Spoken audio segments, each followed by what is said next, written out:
كلاب الشارع دي ملهاش علاقة بالخناقة، بس ما عجبهاش الحال وفضلت وراهم لحد ما سلكت بينهم بطريقة غريبة. المشهد ده مش موجود في الكرتون بس، في ورشة صغيرة راجل كل ما يصحى يلاقي حاجته متوضبة، فركب كاميرا مراقبة عشان يعرف السبب. الفار ده منظم أكتر من ناس كتير.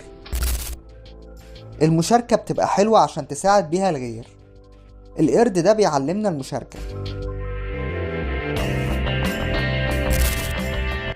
الراجل الكبير ده أغمى عليه وما كانش معاه حد غير الكلب بتاعه. الكلب ما سابوش، ولما لمح حد فضل يجري عليه عشان يطلب المساعدة.